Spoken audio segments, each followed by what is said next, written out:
It is so, so great to see you, Anthony. And for all of you joining us today, we're going to be hitting it hot for like 20, 30 minutes here.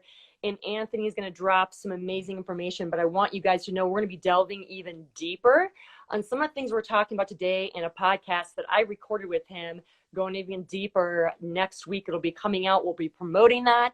But we wanted you guys to get a taste of it a little bit today and a little bit about Anthony, because I have just grown to really respect this man, been following him. I kind of stalked him for a little bit before I reached out. That works. Stalking's okay. We all do the stalking stuff. That's kind of, I love it. Kind of the idea, right? Yeah, that's exactly right.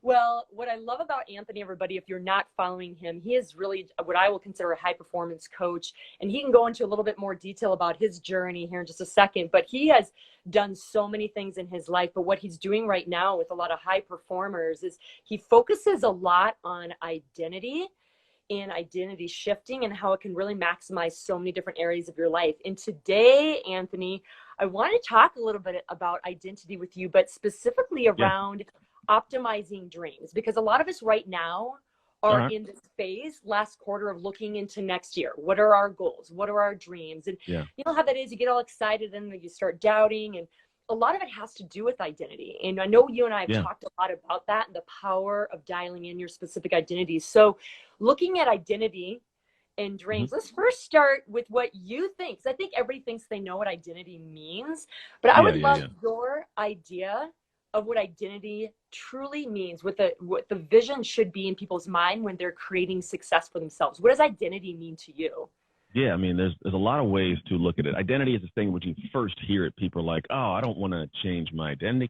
That's who I am. And that's true. It's exactly who you are. And who you are has created what you have, and it's kept you from what you want. Yeah. And so when you think identity, what I look at it, it's who are you and what do you do when you are not thinking about who you are and what you're doing.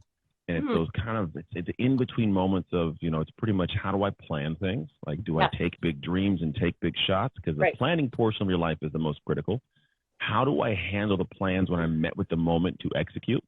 A lot of people make great plans. They step outside that comfort zone like, I'm going to do this. And then a moment comes, they don't do it. And they could be incredibly talented. They could be incredibly successful already. They can be smart. They can have the wisdom, information, the knowledge. But then what happens is some reason it's just not getting done. I know people that have wanted to launch podcasts that could be phenomenal podcast hosts, haven't done it. And there's things that are always these ideas, and they tell people it's going to happen and it never gets done. And then the third moment, which is tied to this, is how do you handle unplanned moments? How do you handle those moments when someone says something, does something, gives you feedback you didn't want, says something, cuts you off in the street?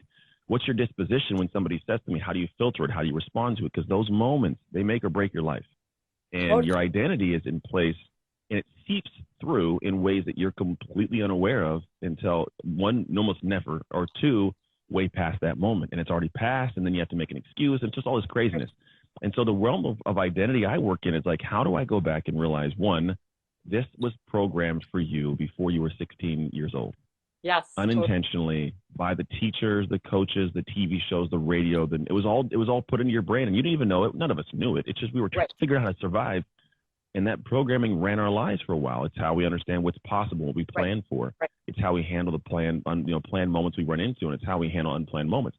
But at this point in life, like, you're an adult, you should choose to make an adjustment and actually upgrade how you operate. You should upgrade that identity, because when you do, you'll feel the same. Like, imagine feeling the same way you do right now in terms of expenditure, not, just when you can get flow, but having that output be more money, more impact, more influence in the world. Like that's possible.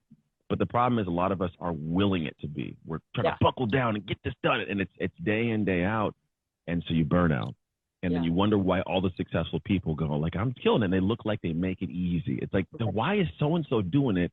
And it's so easy. Well, it's because they took it a step past the willpower and the drive and desire. And it's like, it's part of it. Right. But man, when does it become just natural? When does it become easy?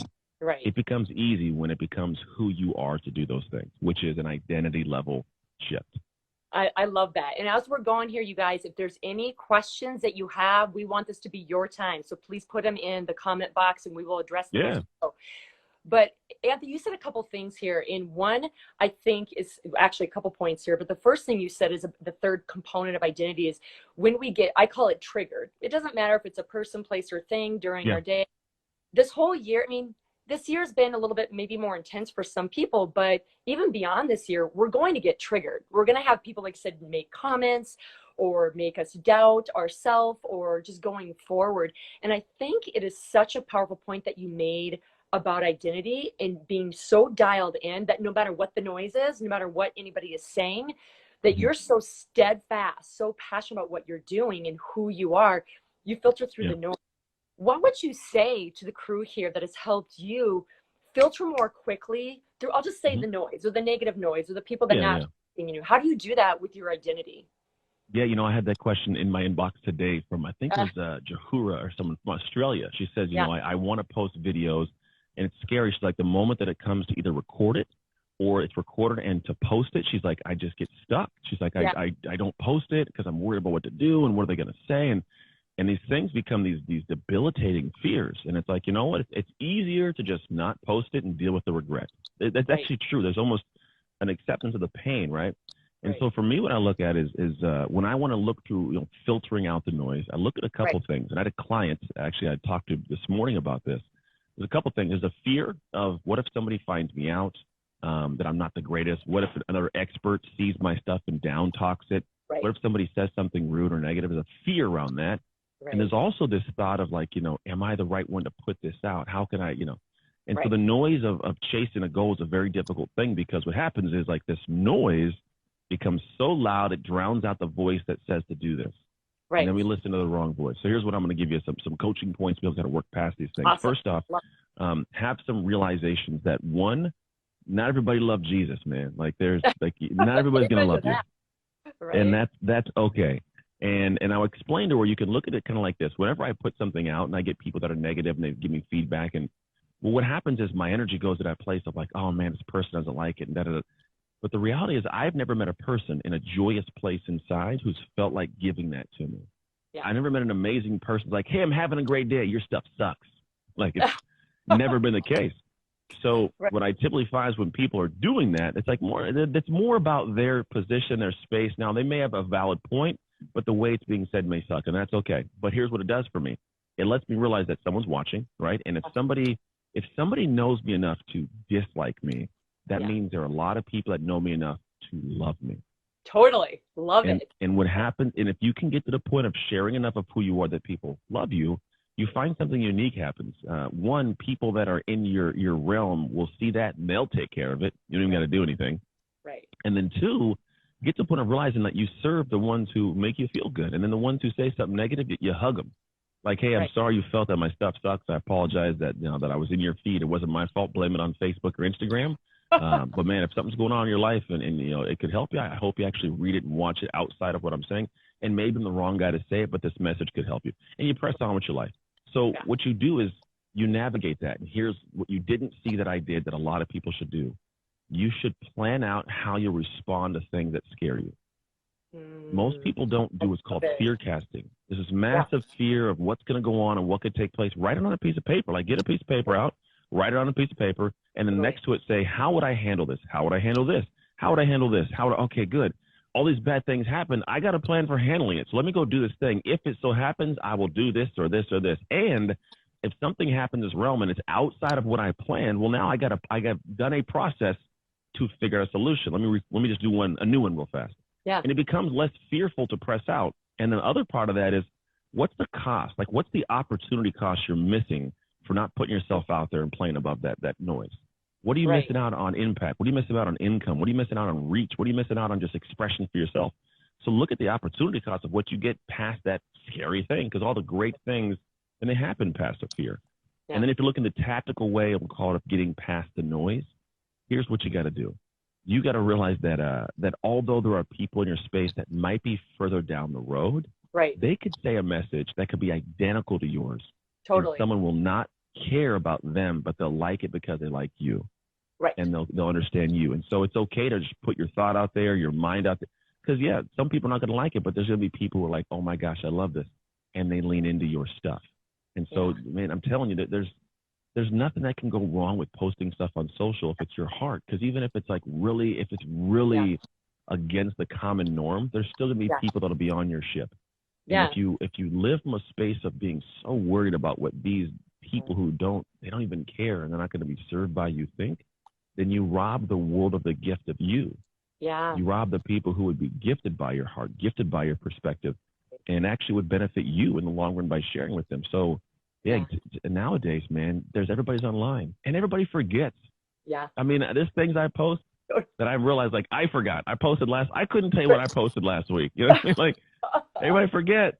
So do your thing, and if someone doesn't like you today, it's going to be short-lived, and press on for tomorrow. Right. Absolutely. And I love what you said, because I remind a lot of people I coach too, Anthony, on, a lot of people suffer from regret. And I always tell them, think about times that you have regret and how bad that feels. That really catapults them to kind of jump out of that fear, like you said. And also too, what you said about a game plan of how would you react. It's really interesting how we do all these like emergency evacuation plans, like if we have a flood in our house or a fire, but for our own life, we don't think about how we can handle people coming at us and actually make a game plan for that. So I'm like, if we're doing it for our house that's going to be burnt down, and it doesn't matter, we're not taking that to heaven, but we're doing what kind of create impact, why can't we make a game plan for ourselves when things, so to speak, fires come toward us? So I love that you said that. That's an amazing thing. One other thing you said, which, you hear from all kinds of coaches, I'm going to kind of put you on the spot. I don't want to say devil's advocate, but you hear kind of both this. Like, you have coaches that say, it's the last quarter, balls to the wall, let's go for it, push, push, push, and then I have other coaches that say, it might be a time for rest and realignment and looking at your identity piece and reflecting, moving into next year. And I know there's a space for both, but I think a lot of people get confused on when to push and when to kind of pull back. And I think identity has a lot to do with that. I think will help ultimately with their goals. What would you say about that? Like, this push-pull is the same for everyone. Do you think the identity plays a point or a push into whether you push forward, balls to the wall, or you back up a little bit and you're in reflection mode? What would you say to that? Yeah, I mean, well, the discussion can be had based on, like, obviously times and situations that an individual is in. So I'm not going to say there's going to be a definitive right or definitive wrong, but I think there is a congruent thing. The balls of the wall, if you think about it, you can jog much longer than you can sprint. Totally. So if I want to go a mile and I want to sprint and recover, it will take me longer than if I kept a steady state jog to get there. And so the thing is, how far do you want to go? Like, where are you trying to get to? And so when I look at the aspect of like career and thank you, love, career and execution, what I'm doing, where I'm going, the problem is far too many people want to go to these sprints. And the problem is you can't maintain the sprint forever. So part of your identity has to realize, like, there's times that I may give a burst to get around a corner, but I got to get back to a steady state jog. And that steady state got to be faster than the other guy or girl to get there. So the identity of who you are, this is a big piece of it. Yeah. Most people, if I sit down and say, hey, we're going to get to work today, here's the things on your list to do. Most people will have all these amazing things on their list, and they'll sit down for that day, and they'll be like, let's say, 8 hours of work to do. And what happens is they get about, maybe if they're lucky, 2 hours of solid flow focus. Right. Like, to where they're not scrolling their phone and not pushing it off till tomorrow, not making an excuse and eating food or something happened. To steady state, they get, throughout the day, they'll be about 2 hours on average. Right. And these people are the ones who are the ones that are good at sprinting, because they wait till the very last minute, they procrastinate, they do it all on a weekend. It's kind of crap, right? Then you got people who I look at stuff as I say, all right, well, here's what I want to look at my life as. There's the ones who are sprinting, short bursts, 2 hours. Well, because of the way my identity flows, the reason you can't get more than 2 hours is because your identity doesn't know how to push past those mental difficulty moments, or how to organize your life or your environment or your health to have energy, to have focus, to be able to get things done. Maybe you don't have the right drive. Maybe it's not who you are to accomplish this thing, right? Because when it's who I am, come hell or high water, I'm getting this stuff done today. Yeah. Like, I made this commitment, it's getting done, even if it's to myself. Now, what happens to people who, if you look at them who can do that, well, they get 8 hours of work. Right. The jog, we'll call it, the jog is faster. So when you are focused for 2 hours and I can get 8 hours of solid, focused, dialed in work, well, by the end of the year, I got 4 times what you did. I got 4 years of progress on year one. And what's unique is, there's people like, I can go run right now a mile. I'll get a mile done. I'll be dead at the end of a mile. But go get a Kenyan, that dude will run a mile the same distance faster than me. He'll get there quicker, and he won't even be tired at the end, right? So that's the thing of identity. Some people are like me. They're big, hefty, sprinter guys. And some people are the distance runners in how Right. they operate their lives. Right. And so what happens is you think somebody's sprinting and they're having success. They're not. Yeah. Their jog is faster than yours in terms of what they can handle, how they can plan, operate in the plan, and then handle unplanned moments. They just do it better, like second nature. So it feels just as easy to cover more distance than you do faster. And so it is part of your identity. Now, yes, they have sprints. I may have, like I'm writing a book right now. I got a sprint. But my typical operation, I'm that guy in life and execution who can get 8 hours to year 2. So no wonder I get more done and I get things. It's not that I'm special. I just understood and learned how to look back at my life from a physical standpoint from the NFL. Say, how do I take and transfer this discipline, this consistency, this endurance to where it's almost natural? How do I transfer this to the business world, to my professional world? And I realized, like, oh, it's just like, can I look at the strategies of how I run my life, how I plan, how I set the environment, how I focus the day of, how I handle the unplanned moments, like my kid who got in trouble at school. Like, there's little things that just happen in my life. How do I handle those? And when I know how to handle them and I have strategies for that and apply those, well, now at the end of a month, I got 4 months on your month. So how can you catch up? How are you going to beat me? And people think it's special people who are successful. No, they just understood how to run their life with a strategy to build up their endurance for life. Because there's a lot of things and nowadays there's a ton of strategies. I mean, there are countless strategies for lead gen, for exercise, for marriage, countless strategies. But nobody has a strategy to apply their strategies. Yeah. It's just hope. That's good. And willpower. Yeah. And I'm going to get it done. But like, and it's not productivity, right? Because productivity is like, can I be productive?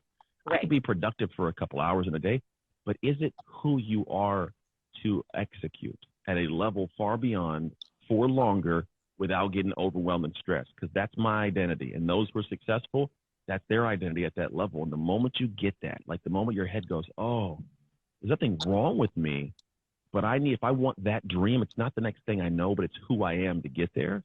Like it ratchets up. And now all these strategies you've bought, and even lack of strategies, some people just get that thing done. Yeah. And you look at them and people go, oh, they're special. No, they are far from special, man. Like I started way behind the ball. I was a foster kid given away, grew up in an all-white family, really poor. Like I grew up far beyond the ball. But at the end of the day, I over time figured this stuff out, honestly, accidentally at first. Yeah. Back into my life, I understand the science and the research behind it. But now it's a process. It's called the shift method that I apply, my clients apply. Yeah. And when you do that, man, it turns the stuff into magic. So you make more money and you have more peace of mind. You get more done and you set bigger goals. You achieve bigger goals. And then it's not even like this, I did it. It's like, man, this is really cool. I could do more than this.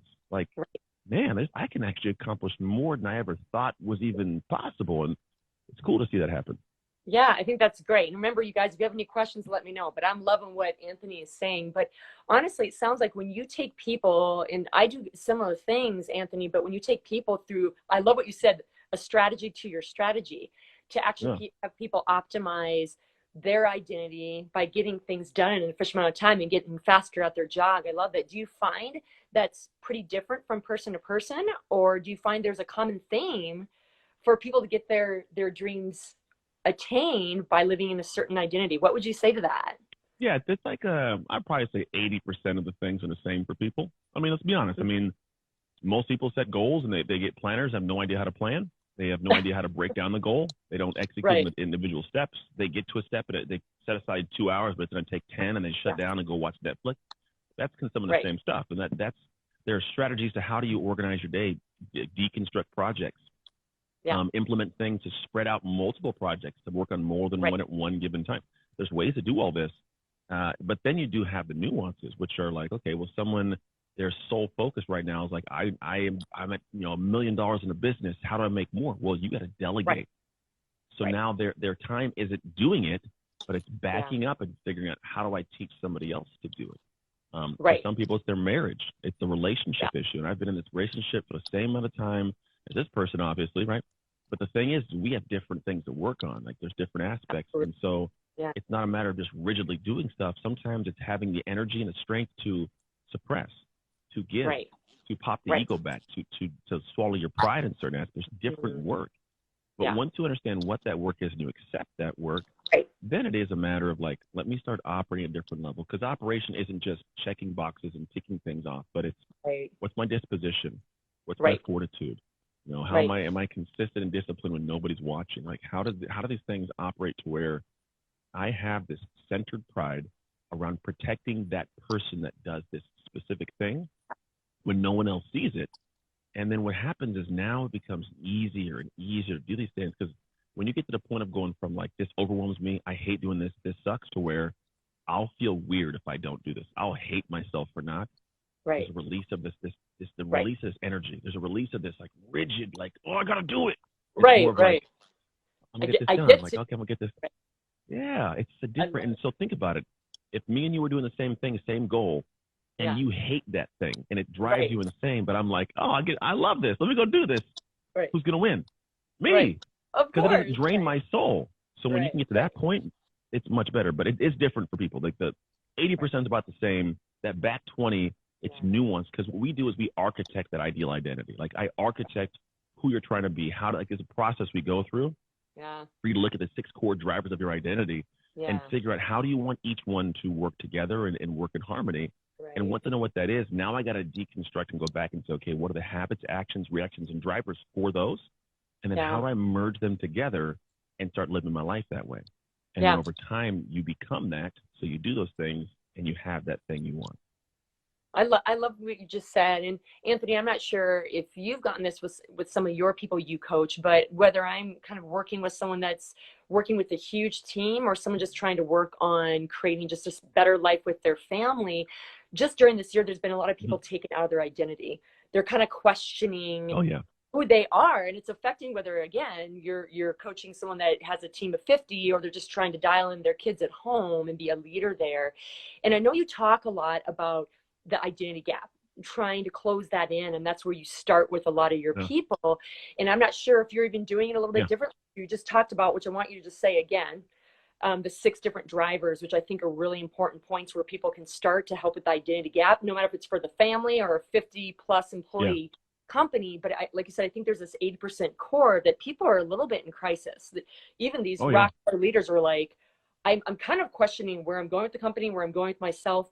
Can you give, because we only have a few minutes here, Anthony, and I want you to kind of go through that. Can you give, what could they do to kind of right today, kind of squeeze in that identity gap, shift them back into their identity so they can be the rock star mom, they can be dialing in themselves as a leader for their team without giving too much away, because we're talking about this on our podcast. Yep.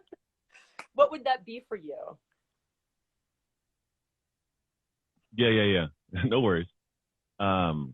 I might be a little bit frozen. Maybe it's just me completely. No, you're good. It looks like it's me. I'm frozen. I think I'm back. So, here's what I look at is the reason we're here. Yes, usually is a proactive shift. I want to achieve this goal, do this thing. It's proactive. Right now, the world's in a very reactive place. I'm forced to navigate. I didn't expect. I'm talking to some doctors who are like, they're successful people. They're like, how do I handle this? I got more work to do. I got kids that are out of school. I got all these things going on. So even the most successful of us and stable, they feel like they're on rocky, unstable ground. Like it's just shaky. And so the biggest thing that I tell people is you got to find a way to come back and take back some kind of control. And right now, the only control that is definitive is your response control. It's your reactions. Yeah. And your reactions can be actions, right? So it's like if something goes wrong, I get to choose how the next moments of my life unfold. Me. And if I can choose those, then it gives me a sense of power and control to lead into a new space and do something differently. Because here's the thing. If you go off of just emotion, typically the emotion of us goes in the wrong direction. It's just, it's not 100%, but 9 times out of 10, it's the wrong. We just do something and it flows funny and it's like it's all off. And so what I found is like I need to stop for a second. I do this called 7-second rule. Stop for 7 seconds, breathe, figure out what the next thing is to do. And then from there, I make a choice to go in one or two directions. I either choose an excuse to stay in this funky place, or I choose a solution that I'll find and seek out. Yeah. And what I personally do is I got to find a solution, because your brain will go and find what you set it towards. Yeah. You go looking for an excuse, you will find it every time. Right. You go looking for a solution. It may be harder, but you will find it. And when you find it, sometimes the solution is to not do anything. Sometimes the solution is to forgive somebody. Sometimes the solution is a different kind of outward thing. But Right. what I do is I choose that, and now I can lean in that direction, and it gives me just a little bit of power, a Right. little bit more of a control. And I think that is the thing right now with people is like, where can you take back control? Yeah. So go in and take back control of a morning routine. Feel in control Yeah. of your morning. Go and take back, the response you have when your boss freaks out. Maybe you breathe and, go to the water cooler and come back and respond in a certain way. Because sometimes we respond emotionally and it just goes downhill even further. And now we're fired, and stuff. Or maybe it's take control of the exercise routine you haven't put in place. Yeah. Simple for 15, 20 minutes. Get one of those apps and follow it. You take control of something and it actually puts you in a different space of feeling less helpless. Yeah. Right. And feeling less chaotic, and the ground stabilizes just a little bit. Yeah. So the simple thing is like go and see where you can take back control in one area and actually take it back. Don't just look at it and say I can, but do an action. Because the thing is this: if you guys are listening right now, action ends suffering. Whatever Yes. suffering you have going on, it's an action that will end it, and the action can be a reaction. I love that. And I have to say to a lot of my clients, when you have those kind of negative feelings, negative beliefs, like you said, take a deep breath. But your brain is an ultimate search engine. If you don't give something new, an action, a new idea, it's going to go back to your nose. So I love that you said that you can pick one thing to control and how that can start shifting you back into your identity and only getting the things that you want. Anthony, if there is one thing you can say right now for people that maybe have just one really hot dream, one really passionate goal that they have, like just they're just on the tip of their tongue, and they're like, I really see it, Anthony. I'm still kind of a little bit out of my identity, but I really want to get that for 2021, and I want to start working on it now. What would you say? Just one tip to start shifting them toward that direction of that dream, no matter what it is. What would you say that is? Call me. I'll help you. That's one thing. Yeah. No, I really will. That's what I do every day. But no, what I really would do is it's simple, man. Own your ship is what I tell people. You got to own that there's something you really want to do. When you own it personally and then publicly, it becomes real. Something you have to go towards. Realize you're the person who's going to do it. No one's going to save your life. No one's going to come with a cape and come in, land, and fix everything for you. So it's your responsibility to work on it. Yeah. And then shift. Shift is a verb. Shift your perspectives and thoughts and feelings internally. These drivers we talk about, shift the inside, and then you'll shift your outside. You'll change your environment. When the environment changes, it changes everything. So if I can shift my internal environment, I'll feel a different way. I'll have more levity. I'll feel lighter. I'll feel more driven, and I'll create the outside, right? But also the outside can help the inside, which then helps the outside. So for example, if I can't find this inside, if it's tough to create that environment inside, set your external environment. Be around different people. Set a different space for you. Create an area where you clean your house. Feel better to feed the inside. And from the inside, I can go affect my outside again. If you want another awesome video in our Black Excellence series, check out the video right there next to me. I think you'll enjoy it. Continue to believe, and I'll see you there.